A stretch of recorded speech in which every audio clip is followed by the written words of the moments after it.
আপনার দল মানে আপনার গত 24-5 আগস্ট একটি ফ্যাসিস্ট সরকারকে আমরা জুলাই গণঅভ্যুত্থানের মাধ্যমে পরাজিত করছি এবং তারা ক্ষমতাচ্যুত হয়েছে। দীর্ঘদিন এই বাংলাদেশের মানুষের ভোটের অধিকার, বাংলাদেশের মানুষের যে মৌলিক অধিকার ছিল সেই অধিকারগুলো তারা কিন্তু বঞ্চিত করে রেখেছিল এবং একদলীয় শাসন ব্যবস্থা কায়েমের মাধ্যমে তারা বাংলাদেশের মানুষের দীর্ঘদিনের যে লালিত স্বপ্ন নতুন বাংলাদেশ বিনির্মাণে যেখানে সকলে অংশগ্রহণ করার কথা ছিল সেটি কিন্তু তারা হতে দেয়নি। তার জন্য এই বাংলাদেশের ছাত্র জনতা সবাই একজোটে আমরা জুলাই গণঅভ্যুত্থানে অংশ নিয়েছি এবং তাদেরকে পরাজিত করেছি। কিন্তু আমরা দেখেছি সেই পরাজিত শক্তি বিভিন্নভাবে এই দেশের বিভিন্ন স্থানে মাথাচাড়া দিয়ে উঠেছে এবং বাংলাদেশকে যে এগিয়ে নেওয়ার জন্য যে আমরা কাজ করছি সেখানে কিন্তু বিভিন্নভাবে তারা বাধা হয়ে দাঁড়িয়েছে। আমরা চাই পরাজিত শক্তির যে কোনো কূটকৌশল, যে কোনো অপচেষ্টা আমরা বাংলাদেশ জাতীয়তাবাদী দল যে কোনো ভাবে রুখে দেব ইনশাল্লাহ। বহুদলীয় গণতন্ত্রের প্রবর্তক এবং আমাদের আপসীন নেত্রী 3 বারের প্রধানমন্ত্রী, গণতন্ত্রের মাতা বেগম খালেদা জিয়ার কবর জিয়ারতের উদ্দেশ্যে আজকে আমরা এখানে এসেছি।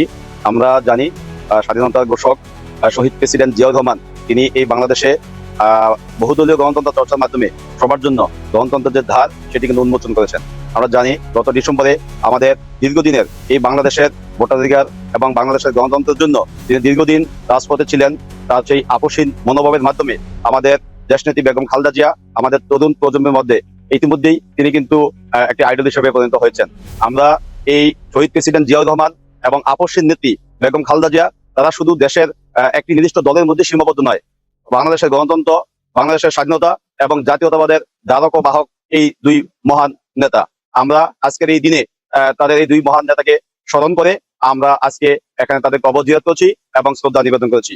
আমরা চাই শহীদ জিয়ার আদর্শ, দেশনেত্রী বেগম খালেদা জিয়ার যে আপসীন সংগ্রাম এবং আমাদের বর্তমান প্রধানমন্ত্রী রাষ্ট্রনায়ক জনাব তারেক রহমানের যে রাষ্ট্রচিন্তা আছে এই 3টির সমন্বয়ে আগামীর যে বাংলাদেশ সেই বাংলাদেশ এগিয়ে যাবে ইনশাল্লাহ। আমরা আমাদের প্রধানমন্ত্রী জনাব তারেক রহমান বর্তমানে যেই আধুনিক, মানবিক এবং একটি গণতান্ত্রিক রাষ্ট্ররেখা যে রূপরেখা দিয়েছেন সেখানে সকলের অংশগ্রহণ নিশ্চিত থাকবে এবং একই সাথে সবাই যাতে রাষ্ট্র গড়ার কাজে তাদের অংশগ্রহণ নিশ্চিত হয় তার জন্য কিন্তু আমাদের প্রধানমন্ত্রী ইতিমধ্যেই নির্দেশনা দিয়েছেন এবং তিনি সেভাবে কাজ করে যাচ্ছেন। আমরা চাই নতুন বাংলাদেশ বিনির্মাণের ক্ষেত্রে যাতে সবসময় এই জনাব তারেক রহমানের যেই দৃঢ় চিন্তা, রাষ্ট্র নিয়ে, দেশ নিয়ে, দেশের মানুষকে নিয়ে যে চিন্তা ভাবনা এটি আসলে আমাদের তরুণ প্রজন্মের জন্য একটি মাইল ফলক হয়ে থাকবে। আমরা সবাই যে আগামী নতুন বাংলাদেশ বিনির্মাণের ক্ষেত্রে এবং দেশনায়ক জনাব তারেক রহমানের নেতৃত্বে আগামীর একটি সুখী, সমৃদ্ধ, গণতান্ত্রিক, মানবিক এবং আধুনিক বাংলাদেশ গড়ার ক্ষেত্রে আমরা সবাই এই দেশ গড়ার কাজে সামিল হতে চাই। তাই আমাদের দেশনায়ক জনাব তারেক রহমানের কণ্ঠের সাথে মিলিয়ে আমরা বলতে চাই, দিল্লি নয়, পিন্ডি নয়, নয় অন্য কোনো দেশ, সবার আগে বাংলাদেশ।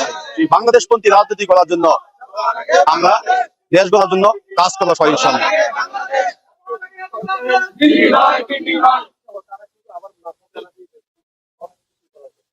আপনার দল মানে আপনার